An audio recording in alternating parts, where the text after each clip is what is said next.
Bueno, yo insisto con este tema de la velocidad de la información y la tecnología, cómo han cambiado las cosas en el mundo, ¿no? Porque en mi época, se pasaban días y semanas enteras analizando una elección y reanalizándola. Y hoy en día termina una elección y se habla del día de mañana. Hay que empezar a pensar en otra cosa. Aparte se viene otra elección. Sí. Bueno, el doctor Alejandro Rossi está en línea, es candidato a diputado nacional por el justicialismo, pero antes que nada, ¿no? Me gustaría conocer su opinión de lo que pasó el domingo, ¿no? Fundamentalmente, algunos dicen, en el mejor contexto histórico del peronismo, a nivel nacional y provincial, el peronismo pierde. Pierde el peronismo, digamos, el Frente en realidad supo ver, como decía recién Lamberto, una oportunidad distinta para ofrecer algo distinto a la gente, y ganó el Frente. Yo la sensación que tengo es que no habría que analizarlo en términos tan absolutos. Por ejemplo, porque usted escucha opiniones que después cuando las baja a una base de reflexión más serena, se da cuenta que no es tan contundente. Por ejemplo, nosotros perdimos intendencia por 5 votos. Entonces no es que la gente de Reconquista eligió el cambio. Hubo 5 o 6 personas pero hubo cambios que optaron. En San Carlos, no, bueno, por eso mismo digo, me parece que hay que tomarlo con alguna base de reflexión más serena. Yo creo que el justicialismo o el Frente para la Victoria, que ha gobernado esta provincia en forma ininterrumpida por más de una década, de 2 décadas, sacó casi el 39% de los votos, situación electoral que se ha reproducido en más de una oportunidad. Siempre su caudal electoral osciló entre un 38 como piso mínimo y un 46 como piso máximo.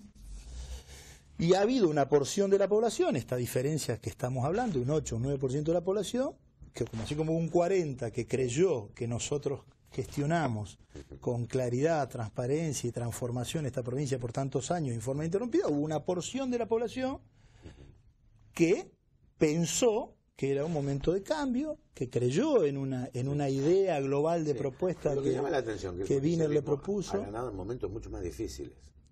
Y ha perdido en momentos también. La provincia de Santa Fe. Pero esa provincia, en este momento, uno a veces le cuesta, digamos, ingresar en este análisis, ¿no? De que el contexto nacional es muy favorable al justicialismo, ¿no? Y el contexto provincial, creo que esto incluso está reconocido por los propios adversarios políticos, ¿no? La gestión de Obey no ha sido una mala gestión en la provincia de Santa Fe, es una buena gestión. Me parece que ese es el debate a dar, tratar de mirar maduramente y serenamente cuáles fueron las causas. Me parece que hay que contar con algunos elementos científicos, si la gente con cuestiones técnicas. El justicialismo a lo mejor no se dio el mismo cambio, es decir, el justicialismo no se dio para adentro del cambio, puede ser una hipótesis.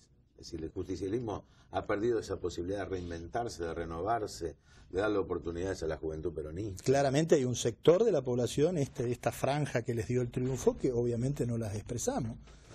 De cualquier manera, le insisto con un concepto. Me parece que hay que tener algunas otras herramientas un poco más serenas. Le voy a dar un ejemplo: Santa Fe. Santa Fe, el ingeniero Barletta es electo intendente de la ciudad con el 35% de los votos. Hay una mayoría abrumadora de santafesinos que optaron por opciones kirchneristas, Balbarrey o Martínez.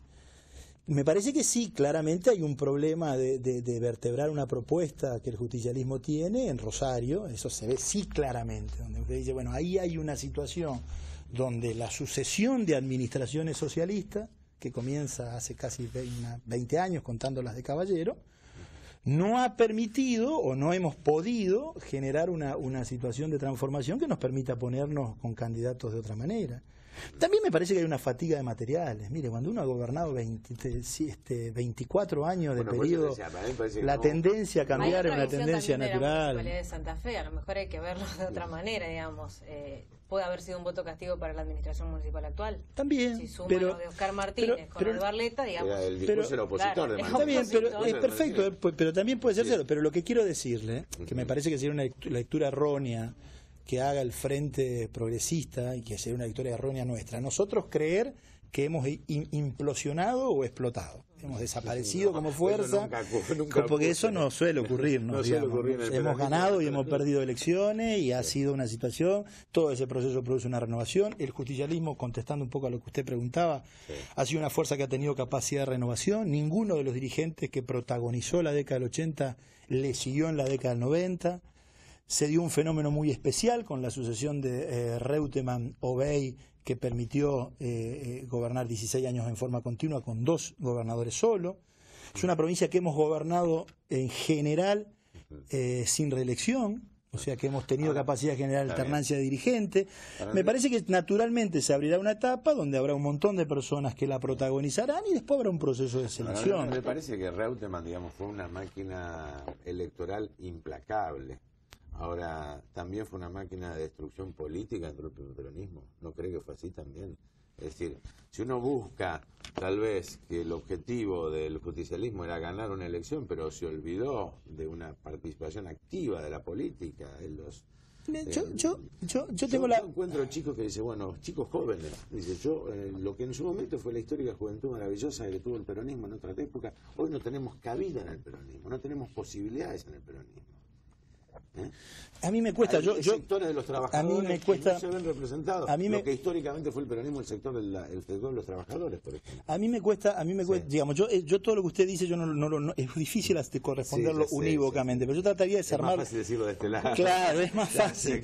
Yo solo trataría de desarmar, digamos. Yo creo que la llegada, le voy a dar mi opinión, la llegada de Reutemann al peronismo provincial fue una bocanada de aire fresco, una renovación absoluta y total, abrupta, que permitió, le reitero, jubiló a una generación de dirigentes que inclusive muchos de ellos eran muy jóvenes, si usted hace una memoria de quienes protagonizaron las conducciones en la década del 80 con los que quedaron en pie en la década del 90, va a haber el corte. A mi entender, la ley de lemas en un momento determinado permitió sortear la trampa de los aparatos políticos partidarios para todos los partidos, ¿no? Para el nuestro y para los partidos de la derecha, y una renovación de dirigentes fenomenal. Es bastante difícil imaginar un gobierno de los socialistas continuos en Rosario como se dio si no hubiera sido porque se les dio chance de expresarse de alguna manera distinta. O sea, me parece que fue un proceso de encadenamiento institucional en el cual a nosotros nos tocó la suerte de gobernar una cantidad de años importantes. Creo que en general los hemos hecho, por lo menos los últimos 16 años, a la altura de las circunstancias. El país ha pasado por situaciones extremadamente terribles y hemos mantenido un nivel de gobernabilidad. Hemos dado respuesta a un importante cúmulo de la población, que es la que nos ha acompañado. Y naturalmente hay otra porción que ha pensado distinto. Yo no una diferencia semántica con usted. Yo no creo que haya producido una revolución de dirigentes. Pudo haber producido una revolución de funcionarios. Ahora, los dirigentes provenían de otro lado, eran de otros sectores, y yo creo que no ha generado dirigencia el peronismo en este es muy difícil tiempo. También generar... Usted no venía del peronismo también, venía del sector del peronismo, yo diría que con mayor militancia en esta pero bueno, y con historia de militancia. Sí, pero le digo, lo que pasa, déjeme, digamos, un bocadito que me... Lo que trato de decirle es que en general, cuando uno está obligado a gobernar, genera con mucha más facilidad cuadros de gobierno que cuadros militantes, digamos. Y además uno está obligado a gobernar y está obligado a cumplir responsabilidades y a asumir funciones con que naturalmente el debate ideológico que cualquier partido tiene se acota. Yo le aseguro que sueltos y liberados de la función de dar respuesta todos los días, vamos a poder hablar con una libertad sobre cada uno de los temas que estos señores que nos han predecido han dicho con certeza que nosotros hicimos mal y que ellos van a hacer fabulosamente bien. Le aseguro que vamos a tener una libertad fabulosa, porque mire, ese es lo que va el porvenir. Nosotros vamos a poder construir una posición dinámica, joven, vamos a tener un discurso fenomenal, entusiasmante, convocante. ¿Por qué? Porque obviamente no tenemos obligación de levantarnos toda la mañana, abrir la casa de gobierno y resolver los problemas que cotidianamente cada uno de los santafesinos tienen. Eso produce un cambio. Naturalmente las fuerzas de la oposición se hacen fuertes, y en esta provincia han ido en un proceso de acumulación con una gran gestión municipal en Rosario y con una gran gestión comunicacional. Lo que han logrado es sobre la base de una gran gestión militante, ¿no? Está clarísimo. Está clarísimo. El tema del sector militante de la juventud en Rosario, el socialista y los sectores estudiantiles en Santa Fe, bueno, que motorizaron también la posibilidad del triunfo pero además, mire, hay condiciones objetivas que ellos deberían tener la honestidad de reconocerla. La Municipalidad de Rosario, en la primera gestión de Hermes Wiener como intendente, tenía el índice de ocupación más alto del país. Digamos, al cambiar las condiciones de acumulación de la riqueza en la Argentina, fruto de nuestro gobierno nacional, Es nuestro gobierno nacional el que asume la responsabilidad de cambiar. Rosario produce en 3 años un vuelco en su calidad y en sus condiciones de vida de los ciudadanos y de sus inversores y de sus trabajadores, que hace que una gestión que encabezaba la ciudad con el mayor índice de ocupación del país pase a ser una idea de vender de que en realidad el cambio de Rosario es producto de ello. Digo, me parece que hay mucha tela para cortar, que nosotros, le digo, en este libre ejercicio de la oposición que nos va a tocar a partir de pero también diciembre. responsable, uno supone, ¿no? Sí. Bueno, sí, no, libre, no. pero también responsable. Claro, porque usted es sí, candidato a diputado nacional sí, para sí. llegar al Congreso. No, digo libre en términos de ideas, Sí, digamos, sí, no en claro. términos de que no vayamos a asumir la responsabilidad de gobierno, gobernamos buena parte de la provincia, de hecho el Senado, la Asamblea Legislativa, nos tocará ejercer las funciones para las que legítimamente fuimos elegidos. Me parece entender lo que quería decir Alejandra, el responsable en el sentido de que no van a salir ¿En qué se va a acompañar y en qué no se digamos, va a boicotear el acompañar? gobierno de la Claro, provincia de tal Santa cual. Fe, que el En lo que peronismo... esté bien vamos a acompañar y en lo que esté mal vamos a estar en contra. Candidato a diputado nacional, ¿no? Le voy a hacer la misma pregunta que le hicimos a Gerardo Morales en el primer bloque, ¿no? ¿Por qué? Y porque seguramente Cristina Kirchner se va a enfrentar por lo menos con 2 grandes oposiciones, que es Labaña y Elisa Carrió, en ese sentido. ¿El padre de la criatura, el crecimiento económico, es Labaña o es Kirchner? Una primera pregunta, ¿no? Y si se ha desviado del modelo económico, lo segundo, porque evidentemente hoy tenemos problemas de inflación. Mañana el pollo está a 12 pesos el kilo en la Argentina de hoy. ¿Cómo piensan ustedes, digamos, encauzar lo que en su momento fue enderezado económicamente en la Argentina y hoy tiene complicaciones? Bueno, el padre de la criatura claramente es Kirchner, digamos, porque de hecho la economía ha funcionado tan igual y con las mismas tasas en los indicadores macros de crecimiento, con Labaña o sin Labaña. En eso me parece que hay un marco ideológico, un marco de referencia política y una ejecución, un ejercicio de autoridad, que conduce el presidente y que fija las líneas del modelo de acumulación.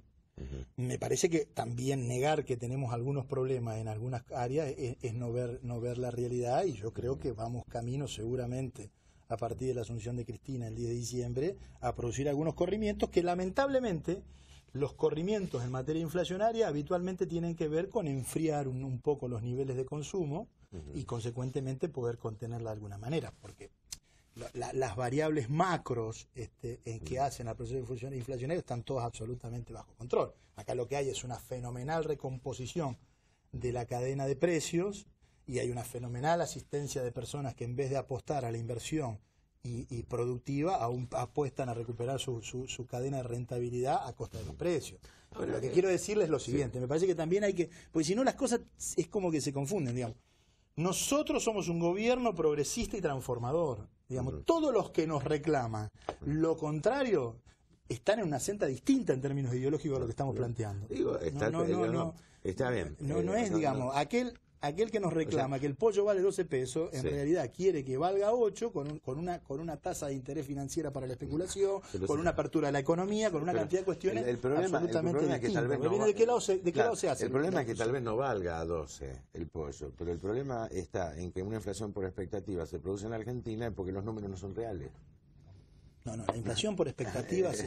La inflación, es decir, aquí hay gente que dice, yo no sé, creo el INDEC, entonces, bueno, yo por las dudas voy a aumentar los precios. Esto no termina siendo perjudicial para el bolsillo de cada uno y para el propio gobierno. También puede decir, yo creo que va a llover mañana y aumenta el paraguas. Y mire, sí, la verdad es que no funciona. Bueno, es así, de última lo que tenemos que hacer es resolver de que la construcción de una economía que contenga todo no solo es una tarea que le corresponde al gobierno, sino que le corresponde al conjunto de los actores de la economía.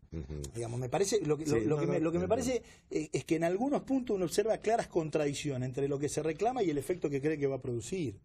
Digamos, nosotros estamos reclamando mayor inclusión, mayor ingreso de los sectores de salarios bajos a la economía, mejor salario, menor empleo, y por otro lado hacemos un paradigma escandaloso sobre la cuestión inflacionaria, como si fuera en realidad el método de enfriar y de la recesión y de la apertura de la economía lo que va a producir una suerte de cambio mágico sobre la cuestión. El gobierno lo que ha hecho ha llevado una política de transformación, de recomposición del aparato productivo, de inclusión de trabajadores y de recomposición del salario, la ha llevado en los términos de tensión máxima posible, tratando de no caer en la receta que tradicionalmente todo el mundo quiere que se aplique y que tienen que ver con lo que la Argentina ha vivido por la década 90. Y creo que esa parte nadie la discute, ¿no? El crecimiento económico creo que nadie lo discute, es el absurdo de no reconocer esta. Ahora, invariablemente hay que apelar a determinados, ¿cómo diría?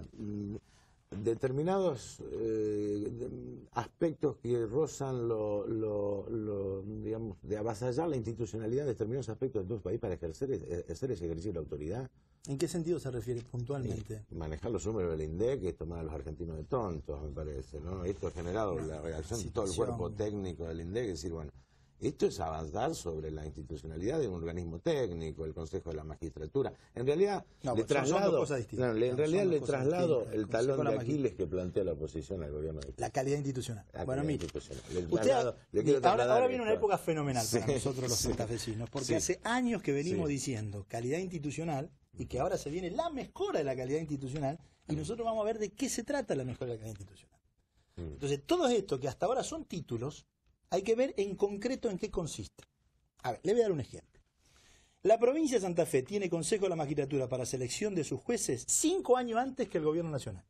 Sí, pero no ministro de la Corte. El Poder Ejecutivo Nacional no tiene restricciones, la reforma del 94 no le puso restricciones para ministro de la Corte. Fue una autorrestricción del presidente Kirchner. Le quiero aclarar una cosa, no existe ninguna constitución del mundo esa restricción. O sea que la calidad institucional, por ejemplo, en Inglaterra, ¿sabe quién nomina? ¿Cuál es la única potestad de gobierno que la reina tiene? Nominar a los jueces. La ofensa, digo, por el tema del príncipe. Y nominar a los jueces. La Constitución de los Estados Unidos, los jueces son nominados por el Poder Ejecutivo con acuerdo del Senado, tal cual la Constitución nuestra del 53. Lo que quiero decirle con esto es que una cosa es construir un discurso e instalar un discurso que tenga que ver con situaciones que dieran sensaciones determinadas, y otra cosa es después desandarlo y hacerlo. Y construir realidades concretas. Hay una sola calidad institucional posible que marca un país con garantía de seguridad para cada uno de sus ciudadanos. Se trate lo que se trate, el manejo de una Corte Suprema de Justicia independiente. No ha habido en la historia de la Argentina, y no debe haber en la historia de Latinoamérica, una Corte Nacional compuesta por la calidad de juristas que tiene compuesta la nuestra. ¿Y qué opina con relación a esta? Me parece, secretario de Justicia de la provincia, que hay algunas cosas que nos liberan de mayores comentarios. Ahora, si se construye política... Acá, hablemos de acá la provincia. Yo me quedé enganchado. Bueno, vamos, cambiamos. Candidato a diputado nacional. Está muy bien, perfecto. ¿Qué opina con respecto a eso? No, con relación a la posible, o la designación, por lo menos la nominación, el pliego que envió el gobernador de Daniel Herbeta y de Agustín Basso, como ministro de la Corte y como procurador. Bueno, me parece que hay dos niveles. Uno es el ejercicio de un poder constitucional que hace a la calidad institucional de facultades que son legítimas, que están legisladas por todos nosotros, que no se han modificado. La Constitución de Santa Fe, entre otras cosas, no se ha modificado porque cada vez que se propuso modificarla, los señores que van a gobernar a partir de diciembre se opusieron contundentemente a la modificación, o sea que demanda 2/3 en diputados y 2/3 en senadores, que nunca se pudieron lograr, más allá de decenas de proyectos de modificación que nuestros gobiernos mandaron, donde aparecía el Consejo de la Magistratura, la Fiscalía de Investigación Administrativa, todas cuestiones concretas que hacen la calidad institucional. Entonces, en primer lugar, se hace el ejercicio de un poder legítimo por un gobernador legítimo y en un marco de legitimidad. Esa sería la primera observación. Sobre eso no hay ninguna opinión que formular. Lo que podría haber es opinión sobre quiénes son las personas. Entonces usted podría decir, no, mire, está bien, usted hace un ejercicio de un poder legal, pero la verdad que a mí me parece que el que manda es una porquería, el tipo que manda. La verdad es que no ha habido una sola voz de ninguno de todos los actores provinciales que ponga en duda la honorabilidad de Daniel Herbeta, jurista, reconocido nacional e internacionalmente, radical de militancia admitido por él, y menos aún de Basso. Entonces, la verdad, me parece que en algún lugar vamos a asistir a una provincia fenomenal. ¿Sabe en qué vamos a asistir a una provincia? En que los discursos se caen y hay que construir las realidades. Bueno, muchas gracias por estar aquí. Bueno, Nosotros nos despedimos hasta el próximo jueves.